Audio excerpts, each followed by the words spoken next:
Dialect से हम सीखेंगे जिसे उकाब कहा जाता है। इसकी मुख्तलिफ अक़साम के बारे में, ये अपने बच्चों की परवरिश कैसे करता है, ये अपना घोंसला कैसे बनाता है, और ये जोड़ा जो है कैसे खुदा इसे तख्लीक करता है, बनाता है। इसके अंदर कौन सी क्वालिटियां खुदा ने रखी हैं, पाई जाती हैं, और खुदा ने इसे इंसान के साथ तशबीह दी है, जोड़ा है कि उकाब जो है अपने बच्चों की परवरिश किस तरह करता है।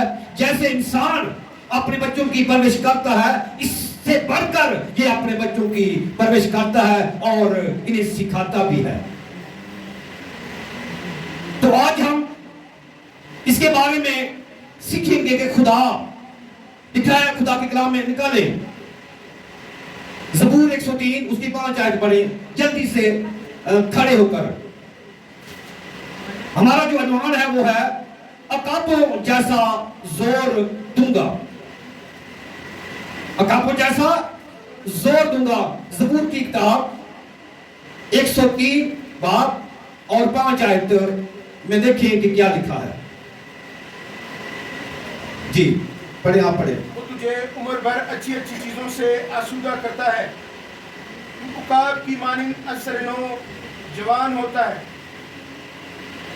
हाँ जी, अकाब की तरह असर नौजवान होता है। उकाब जो है, जब हम इसकी तफसीर को जानते हैं तो लिखा है कि खुदावंद फरमाते हैं कि मैं खुदावंद तुम्हें अकाबों जैसा जोर दूंगा।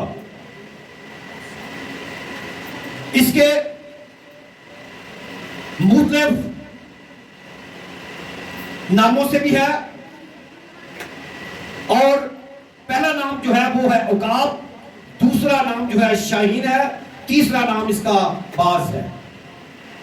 इसके 3 खानदान हैं, यानी कबीले। फिर इसके रंगो नस्ल के बारे में हम जानेंगे कि कितनी रंगो नस्ल में ये पाया जाता है, इसकी उम्र कितनी है, और कितनी उम्र में ये बूढ़ा होकर मर जाता है। खुदा के कलाम में लिखा है कि मैंने अकाबों जैसा जोर बख्शा है। उकाब की 70 अक़साम हैं। बड़े गौर से सुनना इसके बारे में, इसकी बड़ी खूबसूरती के साथ खुदा के कलाम में फरमाया गया। इसकी 70 अक़साम हैं।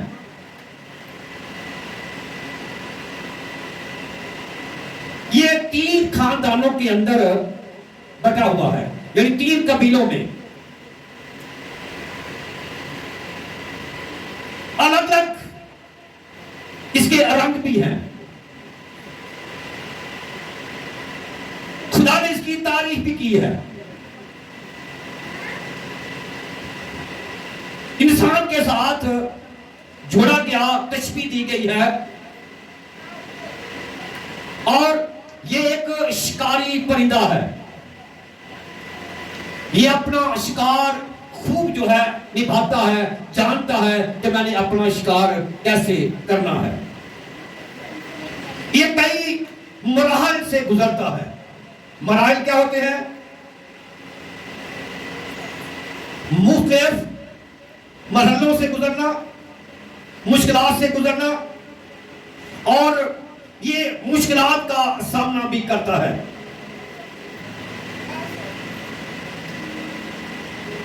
और सबसे बड़ी जो बात है इसकी, ये परिंदों का बादशाह भी कहा जाता है।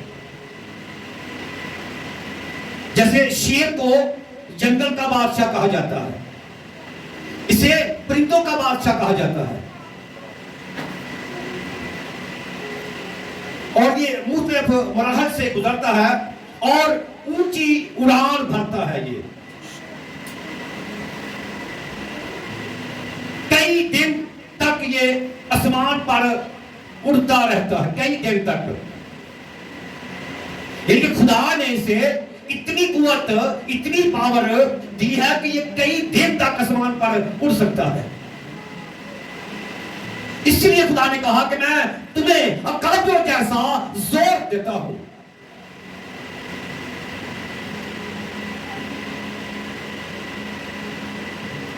कई दिन तक ये आसमान पर उड़ सकता है। खुदा ने इसके परों में बड़ी कुवत, ताकत जो है रखी है। इसके परों की तादाद भी बहुत बड़ी बताई गई है।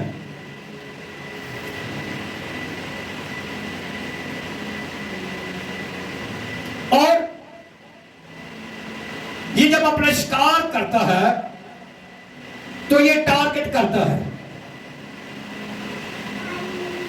और कई दूर से इसकी नजर जो है अपने शिकार पर पड़ती है। और इसका रंग जो है ज्यादातर ब्राउन बताया गया है और कुछ उकाब हैं उनकी गर्दन आदि जो है सफेद होती है। कुछ मुकम्मल तौर पर ब्राउन है और कुछ उकाब है उसकी गर्दन आदि जो है सफेद होती है।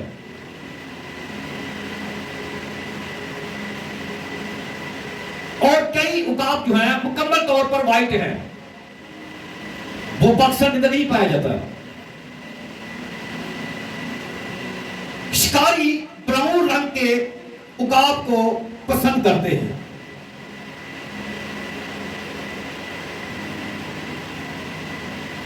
और शिकारी जो है इसकी परवरिश जो करता है इसे कई मराहल से भी गुजारता है।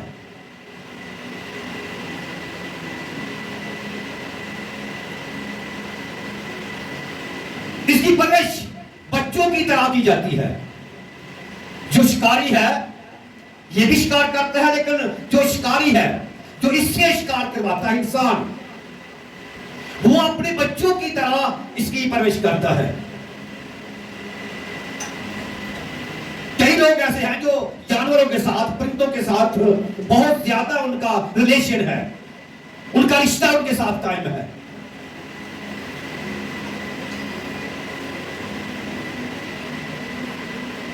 फिर शिकारी जो है कई कई रात इसे जिगाए रखता है। जब इसकी परवरिश की जाती है इसे कई कई दिन जिगाए रखता है, इसे सोने नहीं देता। इसी तरह खुदा कहता है जागते रहो, दुआ करो ताकि आजमाइश में ना पड़ो। जब इंसान सो जाता है तो शैतान उस पर हमला करता है। जब यीशु गतसमनी के अंदर दुआ कर रहे थे तो शिगिर्दों से कहा कि दुआ करो, और जब दुआ करके यीशु वापस आया तो वो सो रहे थे, तो यीशु ने कहा कि जागते रहो, दुआ करो ताकि आजमाइश में ना पड़ो। इसी तरह ये शिकारी जो है उकाब को जिगाए रखता है ताकि ये सो ना जाए। और कई रात इसे जिगाए रखता है। जब इनकी तरबियत करता है तो लिखा है कि इसकी आंखों पर पट्टी बांध देता है। अच्छा, ये इसकी जो परवरिश है फौजी की तरह है। कुछ फौजी हैं जिनकी आंखों पर पट्टी बांधकर उनसे निशाना लगवाया जाता है।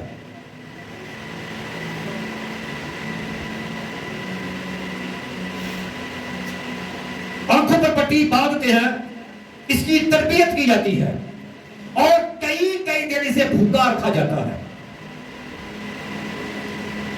भूखा जो इंसान हो वो ज्यादा लड़ता है, इसीलिए फौज को जो है जब जंग पर निकलती है तो इसे खाना कम मिलता है।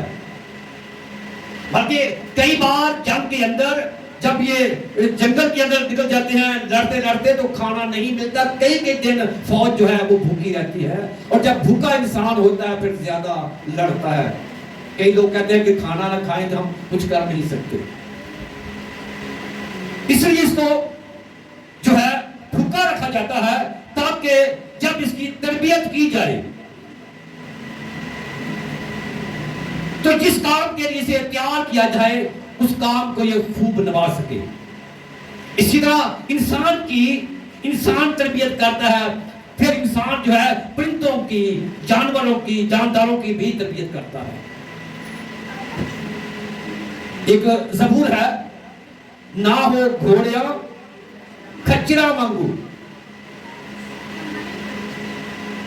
लेकिन खुदा ने क्या किया है कि इंसान के हाथ में इनकी डोर दे रखी है।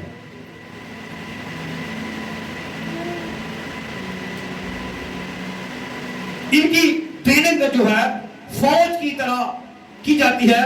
फौज पुलिस को भी सख्त ट्रेनिंग से मरहल से गुजरना पड़ता है।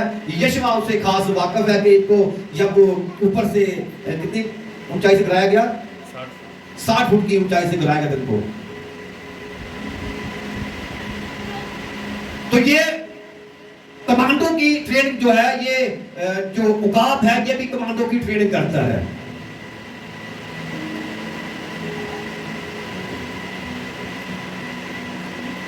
सबसे बड़ी जो बात, फौज को उकाब का निशान भी दिया गया है। मुल्क की हिफाजत जो है वो फौज करती है। फौज जो है मुल्क की मुहाफिजत है, वो जागते हैं, और जो कौम है जो मुल्क की वो सोती है।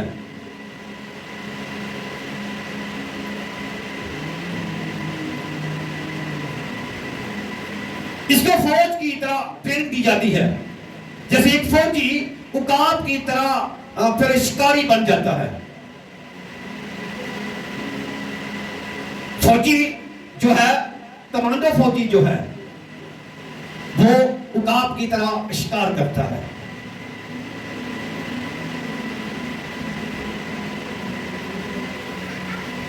और ये जब अपना शिकार करता है उस पर झपटता है, अपने पंजे के अंदर ऐसे जकड़ता है कि वो उसके पंजे से छूट नहीं सकता।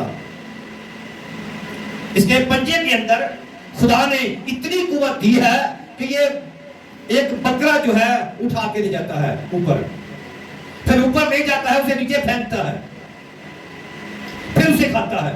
और ये जिंदा शिकार करता है, मुर्दा शिकार नहीं करता, ये ना खाता है।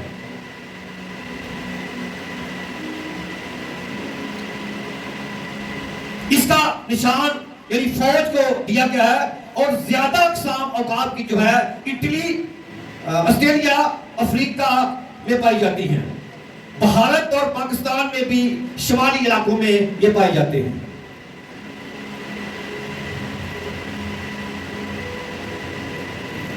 कश्मीर के अंदर भी पाया जाता है। इसकी कीमत लाखों में बताई जाती है और लाखों में इसे ट्रेनिंग देकर भेजा जाता है।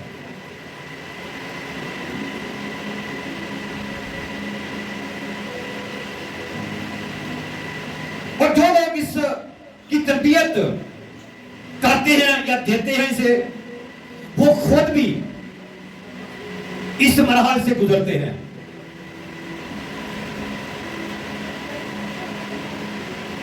इसे लाखों रुपए में फरोख्त किया जाता है। इसका रंग और गर्दन जो है, मैंने बताया कि सफेद है। कुछ उकाब 2 रंगों में भी पाए जाते हैं, कुछ उकाब जंगली भी हैं। जंगली अकाब जो है वो सिर्फ छोटा शिकार करता है, छोटा अकाब है वो, जिसे बाज कहा, मैंने कहा कि बाज भी है,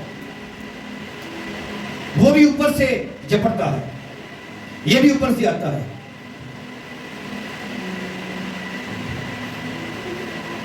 और कुछ उकाब के 2 रंग पाए जाते हैं, यानी कि ब्राउन और सफेद गर्दन उसकी। इसकी तादाद जो है 250 बताई गई है। हाँ, परों की तादाद जो है इसकी 250 सेंटीमीटर पाई जाती है। इसके जो पर हैं 250 सेंटीमीटर हैं।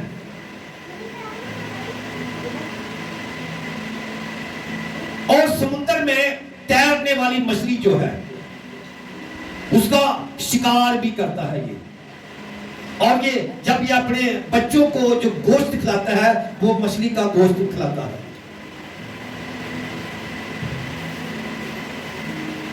तो यीशु ने कहा कि एक बाप जो है वो मछली की जगह अपने बच्चों को सांप नहीं देगा। तो आप जानता है कि मैंने अपने बच्चों को मछली का गोश्त खिलाना है। इसी तरह जो है आपके माँ बाप इंसान जो है वो भी अपने बच्चों को अच्छी खुराक देते हैं।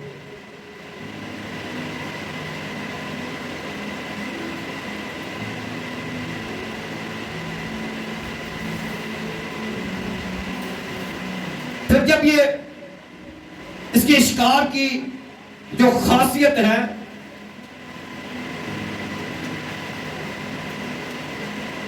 ये अपना शिकार खुद करता है, यानी कि किसी का किया हुआ शिकार जो है वो नहीं खाता। इसके बारे में बाइबल मुकद्दस बड़ी तफसील के साथ बयान करती है। और खुदावंद भी इसके बारे में कहते हैं। फिर अय्यूब नबी जो है उसके साथ भी इसे जोड़ा गया है। अय्यूब नबी जब उसकी आजमाइश की गई, जब वो आजमाइश के मरहल से गुजरा, जब शैतान ने आंख उसे आजमाया, तो आजमाइश उसकी खुदा की तरफ से थी। उसके बदन में कीड़े डाल दिए गए और उसे बदबू आती थी, लोग उस पर थूकते थे। हालांकि वो खुदा का नबी है, लोग उसे ये कहते थे कि तूने कोई ऐसा गुनाह किया है जिसकी वजह से तुम्हें खुदा ने इस अजाब में डाला है।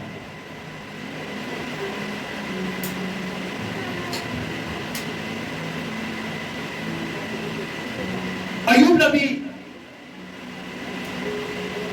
उसने खुदा से कहा कि देख मैं तेरा रास्तबाज बंदा हूं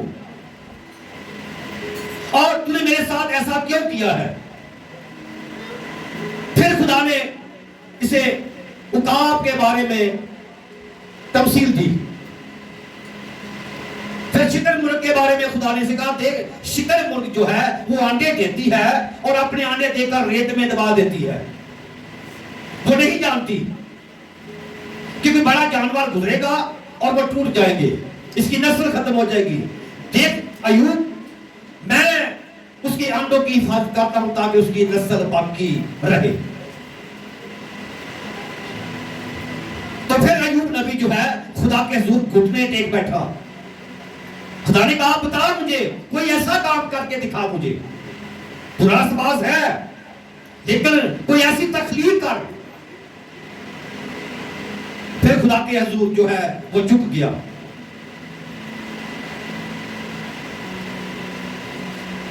खुदा ने उसे कहा कि क्या उकाब तेरे हुक्म से बुलंदी पर चढ़ता है। खुदा ने उसे सवाल किया मुझे बता कि उकाब जो है तेरे हुक्म से बुलंदी पर चढ़ता है। जब तक मैं उसे हुक्म ना दूं उकाब जो है उड़ान नहीं कर सकता।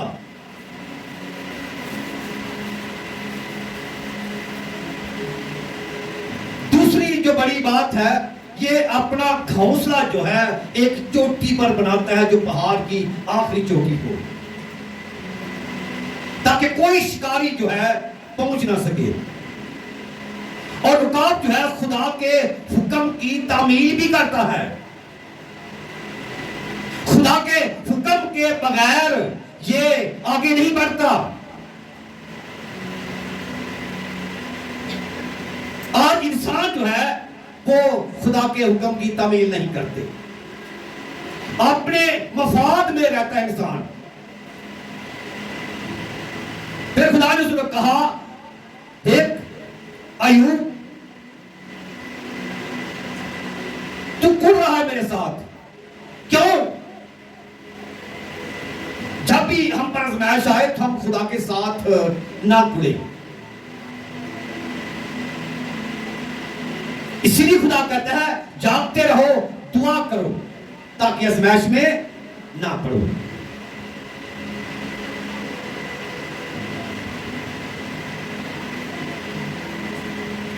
तो कहता है खुदा में देख, मैं तो रास्तबाज तेरा बंदा हूं और तूने मेरे साथ ऐसा क्यों किया है, मुझे इस तरह दुख क्यों दिया है। जब ये अपनी आजमाइश से गुजर गया, वक्त खत्म हो गया, तो जिस मुकाम से ये गिरा था खुदा ने उसे दुगना वो मुकाम और दे दिया। खुदा ने इसे इज्जत बख्शी, खुदा ने फिर से इसने तमाम वो चीजें जो थी उसे दुगनी चीजें खुदा ने इसे मुहैया कर दी, क्योंकि ये इसकी आजमाइश का वक्त था। इसी तरह उकाब जो है ये भी एक आजमाइश से गुजरता है।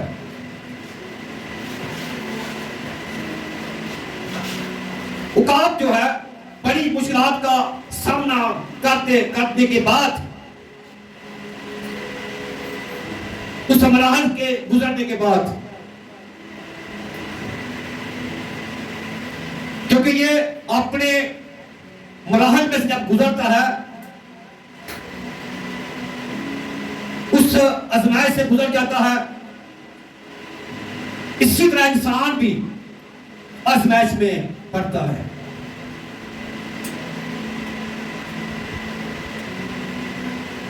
और लिखा है कि इसके पंजों और परों में जोर होता है। पर जो है इसके उड़ने के लिए है, और जो इसके पंजे हैं इसके वो शिकार को पकड़ने के लिए है। आपने किसका शिकार करना है पता है? दुश्मन का मुकाबला करो तो वो तुमसे भाग जाएगा। हमने शैतान का शिकार करना है, उसका मुकाबला करना है।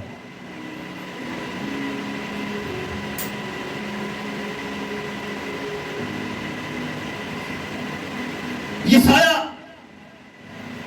40 में उसकी 27-31 आयत पढ़े जल्दी से। यशायाह 40 बात। खुदा ने इसी तरह इस्राएल से भी कहा कि मैं तुम्हें उकाब के परों पर बैठा कर वापस लाऊंगा। जी पढ़े। लेकिन खुदावन के इंतजार करने वाले असरनो जोर हासिल करेंगे, वो उकाब की मानिंद बालों पर से उड़ेंगी। हाँ जी, यशायाह नबी ने उनसे कहा खुदावंद खुदाए अब्दियत का बादशाह, जमीन आसमान का खालिक मालिक कभी ना थकता है ना ऊँगता है और ना सोता है।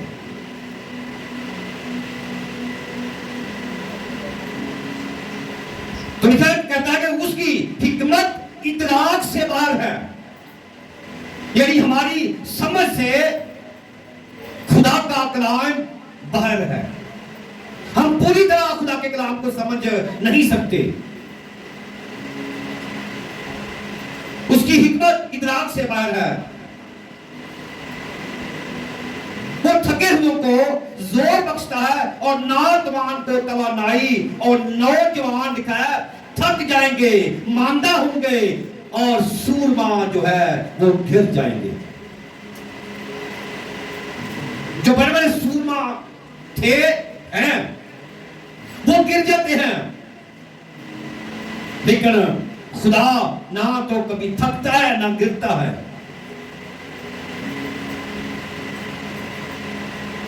लेकिन खुदावंद का इंतजार करने वाले असर नौ जोर हासिल करेंगे, वो कांपों की मांद बालों पर से उड़ेंगे।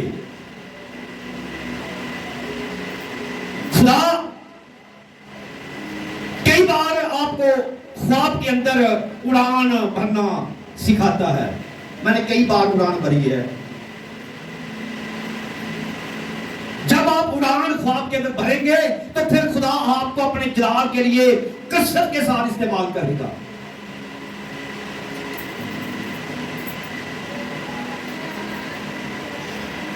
उकाब की तरह जोर देगा। उकाब खुदा की कुदरत ताकत से उड़ता है और उकाब की उम्र इंसान के बराबर बताई जाती है।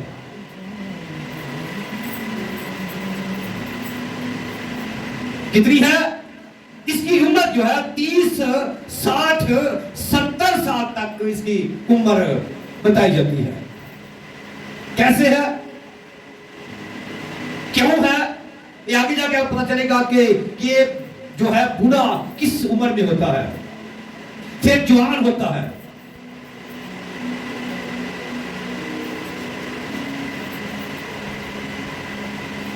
दौड़ेंगे, थकेंगे नहीं और मांदा नहीं होंगे, यानी खुदावंद उनको काब की तरह जोर देगा और काब खुदा की कुदरत और ताकत से उठता है और इसकी उम्र जो है 30, 60, 70 साल तक पाई जाती है। और इसकी आंखें दूरबीन की तरह है। जैसे फौजी जो है दूरबीन देखता है और कि दुश्मन कितनी दूरी पर है, यानी कि उकाब की जो आंखें हैं ये दूरबीन की तरह दूर से ताड़ देती हैं अपने शिकार को।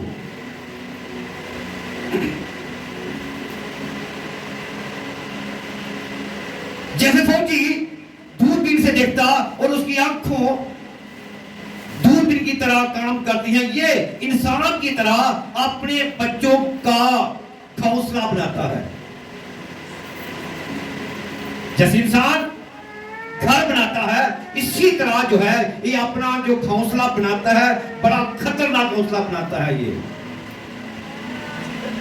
फिर इसकी जो मादा है, आगे जाके सीखेंगे कि मादा इसकी आजमाइश भी करती है, ये चुनती है साथी अपना इंसान की तरह, इसीलिए इसको इंसान के साथ तशबीह दी गई है।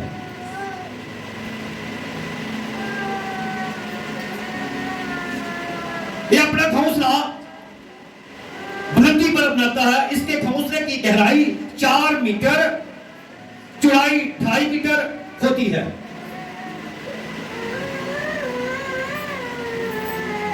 इसकी एक नस्ल जो है यूनान में पाई जाती है, सिर्फ एक नस्ल है वहां पर। इस उकाब का रंग गोल्डन है, सोने की तरह, एक ही नस्ल है वहां पर, तो ये सोने की तरह गोल्डन इसका कलर है। ये उकाब जो है ये कछुए का शिकार करता है। जब ये शिकार कर देता है, लिखा है कि इसे तोड़ने के लिए बुलंदी पर ले जाता है, फिर ऊपर से इसे फेंकता है। छोटा कछुआ नहीं उठाता ये बड़ा कछुआ समुद्र से उठाता है। यानी कि इंसान को भी अपना शिकार जो है बड़ी होशियारी से करना है।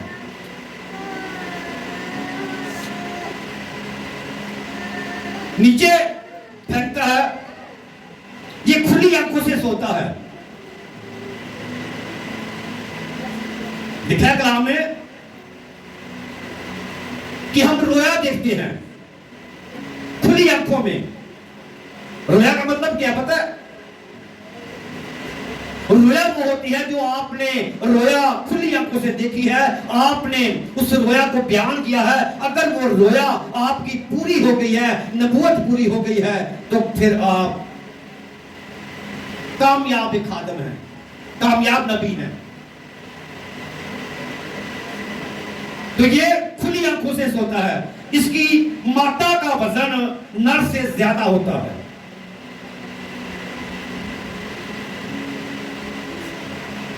इसकी एक नस्ल माशील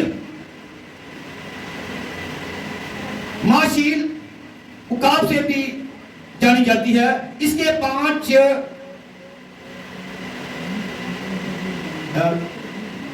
अकाब को उन्होंने बताया कि परिंदों का बादशाह कहा जाता है, और शेर को जो है जंगल का बादशाह कहा जाता है, और इंसानों का भी बादशाह है।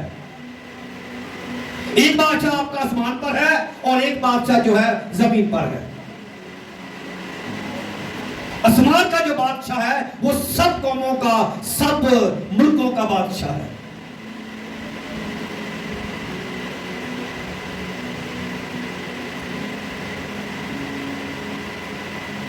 ये काब 40 साल की उम्र में बूढ़ा हो जाता है। ये जो काब है, इसकी चोंच, नाखून बढ़ जाते हैं इनके। फिर ये शिकार नहीं कर सकता, उड़ नहीं सकता। 40 से 30 साल की उम्र के अंदर इसके जो है नाखून और पर जो है वो बूढ़े हो जाते हैं, झड़ना शुरू हो जाते हैं, नाखून बढ़ जाते हैं, क्योंकि फिर इसके पंजा जो है शिकार नहीं कर सकता। 30 से 40 साल की उम्र तक जो है ये बूढ़ा होता है।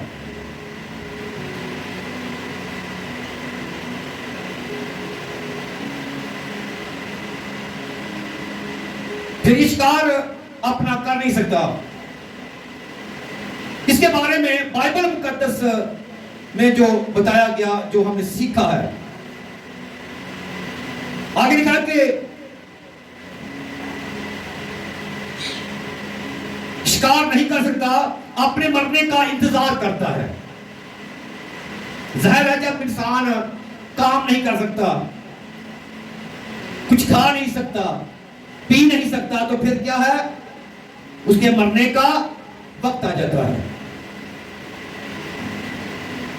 ये अपनी मौत को तस्लीम कर लेता है। ये अपनी चोंच और नाखून जो है पहाड़ों पर मार मार कर तोड़ देता है खुद ही।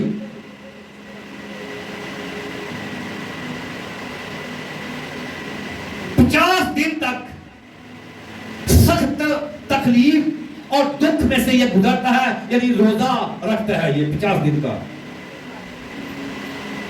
इंसान का रोजा कितने दिन का है? 40 दिन का। इसका रोजा 50 दिन का है। 50 दिन तक ये जो है उस तकलीफ से, आजमाइश से, मौत से, प्यासा भूखा जो गुजरता है। 50 दिन के बाद नाखून चूंच जो है आना शुरू हो जाती है। अब जवानी जो है फिर से आना शुरू हो जाती है। इसीलिए खुदा कहता है कि मैं तुम्हें उकाब की तरह असरे नौजवान बनाऊंगा। कई लोग उम्र के हिस्से पहुंचकर वो महसूस नहीं होते कि वो बूढ़े होने लगते। तो ये खुदा की कुदरत है। खुदा उन्हें जो है कुव्वत से बरकरार रखता है और ये भूखा प्यासा बैठा रहता है और 50 दिन तक जो है बाद फिर इसके नाखून आना शुरू हो जाते हैं। इसी तरह अय्यूब नबी आजमाइश और मुश्किलात से गुजरने के बाद खुदा ने उसे फिर बहाल किया। जब इंसान आजमाइश से, उस मुसीबत से, उस मौत से निकल जाता है तो फिर खुदा जो है उसे उकाब की तरह जो है असरे नौजवान बना देता है। फिर इसको ईगल भी कहा जाता है। ईगल का नाम भी दिया गया इसे, पढ़ा होगा उसमें बुक में।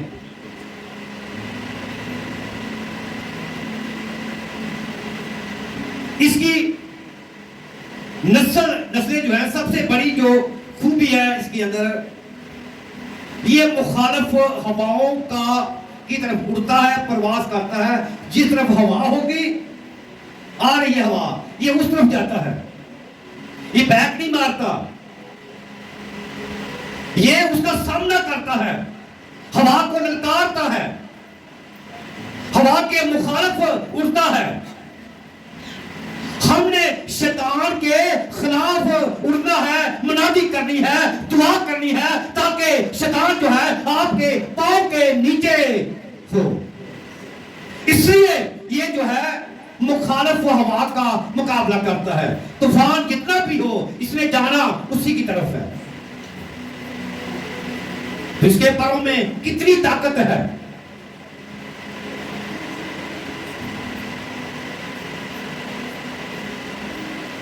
कामयाब खादम ईगल की तरह काम करता है। जो कामयाब खादम है वो वाकई खादम है, कुछ नाम के खादम है, अपने नाम पर पास्टर लिख दिया है, और काम उनके जिस्मानी है, रूहानी ये काम भी उनके अंदर नहीं पाया जाता, क्योंकि वो आजमाइश के पीरियड से गुजरे ही नहीं अभी तक।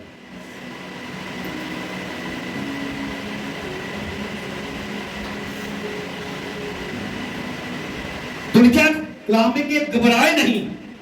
लूका रसूल की अंजील 10 बाब की 19 आयत में क्या लिखा है?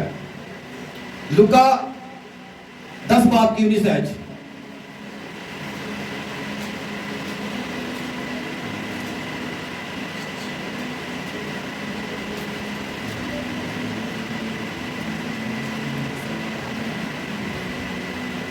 लिखा, देखो मैंने तुमको इख्तियार दिया है कि सांपों बिच्छुओं को कुचलो और दुश्मन की सारी कुदरत पर गालिब आओ। तुमको हर हरकत किसी चीज से जर ना पहुंचेगा। तो भी इससे खुश ना हो के रुए तुम्हारे ताबे हैं, बल्कि इससे खुश हो के तुम्हारे नाम आसमान पर लिखे गए हैं। जो वाकई ईगल की तरह है, उकाब की तरह है, खुदा उन्हें उड़ान भरने के लिए आगे ले जाता है। अपने जलाल के लिए खुदा उनको इस्तेमाल करता है। ये मुखालिफ हवा की तरफ अपनी उड़ान भरता है। सांपों बिच्छुओं को कुचलो और दुश्मन की सारी कुवत पर गालिब हो। फिर लूका 21 बाब की 15 आयत में क्या लिखा है? पढ़ें। लिखा कि मैं तुम्हें ऐसी जबान दूंगा, हिकमत दूंगा, तुम्हारे किसी मुखालिफ को सामना करने की जुर्रत ना हो। शैतान आपका मुकाबला नहीं कर सकता, उसको जुर्रत नहीं हो सकती जब आप जागते रहेंगे, दुआ करते रहेंगे।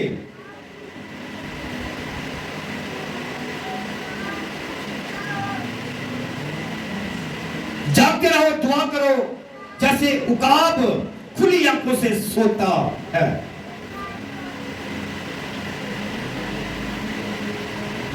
जिंदा और ताजा गोश्त खाने की से आदत है,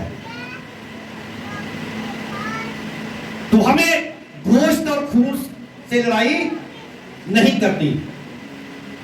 हमने उन रूहानी आसमानी फौजों से जंग करनी है जो शैतान के ताबे हैं।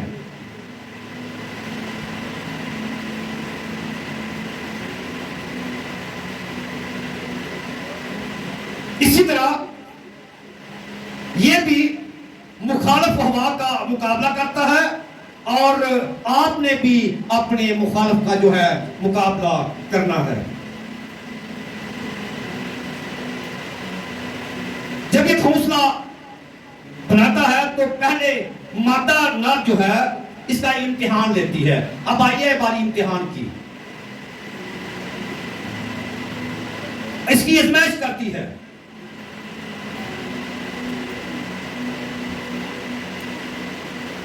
अपने शिकार पर ये फोकस करता है, रुकावटों का मुकाबला करता है, मुर्दा गोश्त नहीं खाता। ये तूफान हवाओं का जो है मुकाबला करता है। उकाब मादा नर का मर जो है इम्तिहान देती है जब ये अपना रिश्ता कायम करते हैं। खुदा ने सब चीजों के जोड़े इसीलिए बनाए हैं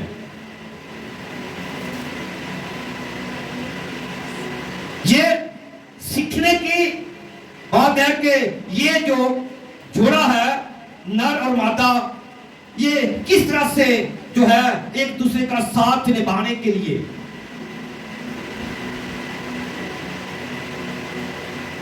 तो लिखा है कि मादा नर के साथ जो है साथ उड़ती है और एक टहनी समझते हैं, दरख्त की लकड़ी पतली वाली या मोटी ले ले, ये तो बड़ा शिकार उठाती है। तो एक टहनी लेकर ये प्रवास करती है और बुलंदी पर जाकर उसे नीचे फेंकती है और इसे कहती कैच कर।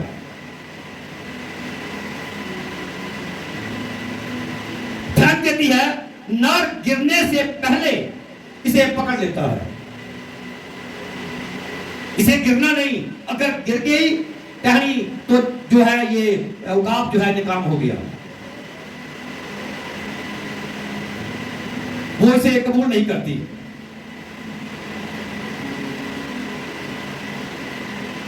पकड़ लेता है। ये अमल जो है कई घंटों तक जारी रखती है, कई घंटे जो है ये अमल चलता है। इसी तरह खादम और खादमा जो है मिलकर जो है इम्तिहान से गुजरते हैं। अयूब की बीवी ने कहा, तू किस खुदा को मानता है, उसका इनकार करके मर जा, क्योंकि तेरे बदन में कीड़े पड़ गए हैं। यहां काम है साथी का, साथ निभाने वाले का। खुदा ने फरमाया, जिसको मैंने जोड़ा है उसे कोई इंसान जुदा ना करे।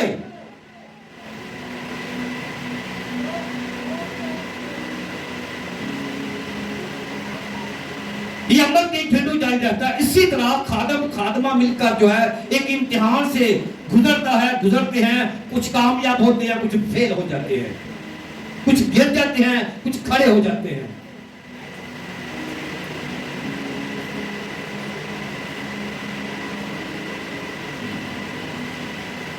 शैतान का मुकाबला करो तो वो तुमसे भाग जाएगा। फिर मादा जो है वो नर पर भरोसा कर लेती है। जब ये कामयाब हो जाता है फिर वो भरोसा करती है, जान जाती है कि ये वाकई मेरी हिफाजत करेगा, ये वाकई मेरा साथी है, ये साथ निभाना जो है। फिर ये मरते दम तक जो है एक दूसरे का साथ नहीं छोड़ते। आज जमीन पर इंसान कोई इधर से आ जाता है, कोई उधर से आ जाता है, मुझे तलाक चाहिए, मैंने शोर भी छोड़ना है, दूसरा शोर करना है। ये परिंदे जो है ये मरते दम तक जो है साथ नहीं छोड़ते। इंसान बेवफा है, परिंदे जानवर बेवफा नहीं है।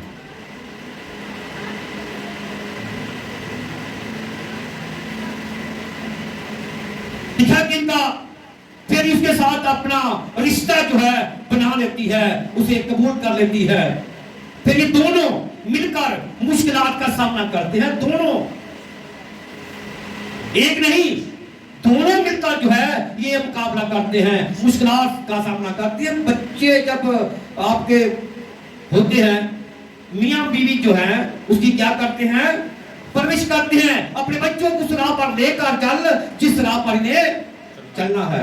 अब ये माता अपने बच्चों के साथ क्या करती है आगे देखेंगे।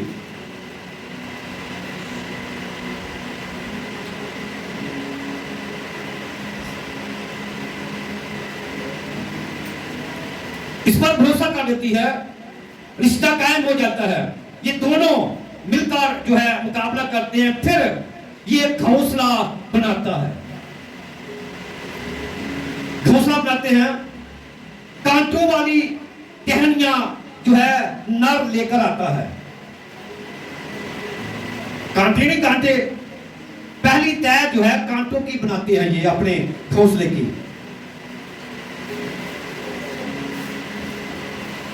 इसके इस घोंसले की गहराई मैंने बताया था 4 मीटर चौड़ाई, 2.5 मीटर इसकी जो है लंबाई है ऊंची। फिर माता जो है अंडे देती है। ये ऊंची पहाड़ी पर अपना घोंसला बनाते हैं ताकि कोई शिकारी इनके बच्चों को नुकसान ना पहुंचाए, उनको ले ना जाए। इसी तरह इंसान भी अपने बच्चों की हिफाजत करता है। बच्चा खो जाए, गुम जाए, मर जाए तो इंसान का क्या हाल होता है। मैंने एक जानवर देखा, बच्चा है उसके साथ मां मर जाती है तो वो अपनी मरी मां का दूध पी रहा है।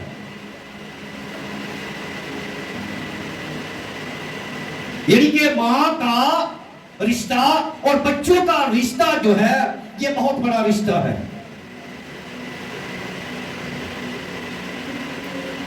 क्योंकि मां जो है वो उसकी गुजरान है, उसका एक हिस्सा है खुराक का।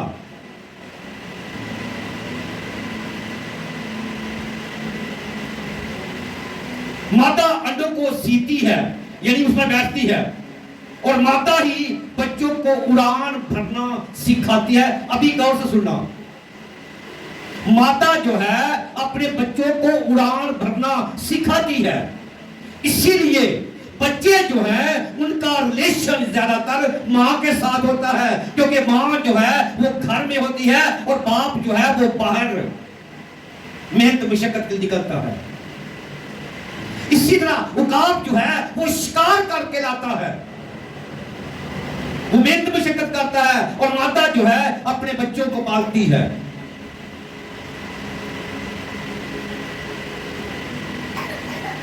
उड़ान सिखा और दिखा के ऊपर ले जाकर इन्हें नीचे फेंकती है। ऊपर ले जाती है बुलंदी पर, फिर नीचे फेंकती है। फिर क्या करती है, फिर उकाब जो है जल्दी से नीचे आता है और उन्हें अपने परों पर बैठा देता है। फिर ऊपर ले जाती है, फिर ऊपर से फेंकती है, फिर नीचे आकर उन्हें अपने परों पर बैठा देती है। यानी अपने बच्चों को उड़ना जो है सिखाती है। इसी तरह इंसान जो है वो अपने बच्चों को चलना फिरना जो है सिखाता है। इसीलिए खुदा ने कहा कि अपने बच्चों को उस राह पर लेकर चल जिस राह पर उन्हें चलना है। फिर ये माता नीचे आकर अपने परों पर बैठा लेती और उस वक्त तक ऐसा करती है जब तक ये उड़ान भरना सीख ना जाए। उस वक्त तक कितने दिन तक ये जारी रहता है अमल ये नहीं पता अभी, लेकिन ये उस वक्त तक ऐसा करती जब तक बच्चे जो है उड़ना सीख ना जाए। इसी तरह खुदावंद जो है अपने बच्चों को सिखाता है। हम सब खुदा के बच्चे हैं, हम खुदावंद की दुल्हन हैं, और वक्त खुदा हर हफ्ते बाद बल्कि हर रोज हमें रूहानी खुराक से कलाम से जो है शेयर करता है।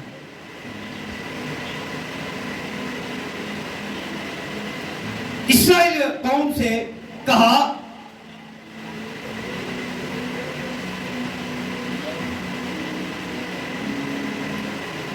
तुमने मेरा गुनाह किया। जब हम खुदा का गुनाह करते हैं, जमीन पर जो गुनाह करते हैं उसकी माफी है। जब हम खुदा का गुनाह करते हैं फिर उसकी माफी मुश्किल होती है।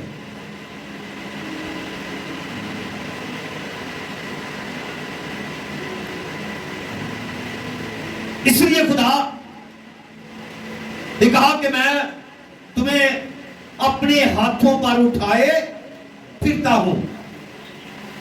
तो उकाब जो है, माता जो है, वो अपने परों पर अपने बच्चों को उठाकर ऊपर ले जाती है, फिर नीचे फेंकती है, फिर ऊपर ले जाती है, फिर नीचे फेंकती है।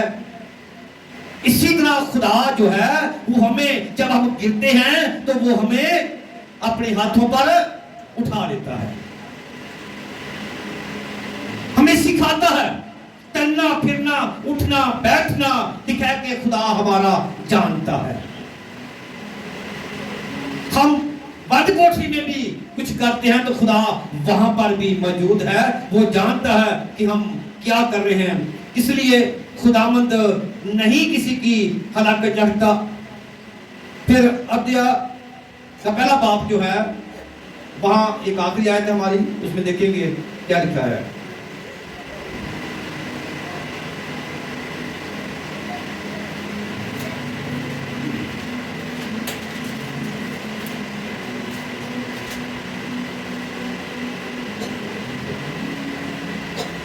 एक बाप की 4 आयत,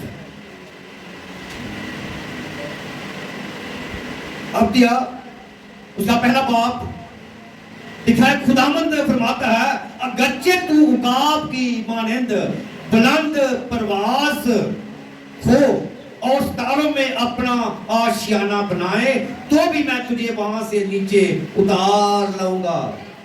इसका मतलब पता क्या है? लोग चांद पर पहुंच गए हैं, है ना ऐसा? तो खुदा कहता है, तुम आसमान के सितारों पर अपना आशियाना बना लो, तो मैं तुम्हें वहां से भी उतार दूंगा। वो भी मेरी जगह है। बेशक लोग जाकर वहां पर जगह बना लें, लेकिन खुदा उनको वहां से भी उतार देगा। इसलिए खुदा हर जगह मौजूद है और खुदा जानता है, नाम बेनाम हर एक किसी को जानता है। उसने कहा कि मैंने अपनी हथेलियों पर तुम्हारी सूरत खोद रखी है। तो हमें अपने बच्चों की परवरिश उकाब की तरह करनी है। जैसे उकाब अपने बच्चों के साथ संगदिली करता है, इसी तरह आपने बच्चों के साथ संगदिली करनी है। खुदा ने फरमाया कि छड़ी से मार, ये मर नहीं जाएगा, ये बुढ़ापे तक बूढ़ा होकर जो है याद रखेगा। जब अपनी छड़ी को तू बाज रखेगा तो तू रुसवा होगा। और खास लिखा है मां के बारे में कि मां रुसवा होगी, छड़ी से मार। आज बहुत सारी माएं जो है अपने बच्चों से रुसवा है, इसलिए कि उनकी वक्त पर जो है परवरिश नहीं की। उकाब की तरह अपने बच्चों की परवरिश करें, संगति करें, ऊपर ले जाए नीचे फेंके, गिर जाके बच्चा नीचे फेंक देंगे। ठीक है, ऐसी संगति नहीं करनी। वो आती है फिर बचाती भी है। तो हमने अपने बच्चों की परवरिश उस राह पर करनी है जिस राह पर उन्हें चलना है। आज अपने सर खुदा की हज़ूरी में झुकाएंगे, दुआ मांगेंगे, खुदा हमें फजल बख्शे और हम खुदावंद के साथ वफादार रहें और खुदा के साथ साथ चलते रहें और खुदा हमारे साथ साथ चलता रहे। वो हमारी तरफ रजू करे, हम खुदावंद की तरफ रजू करें।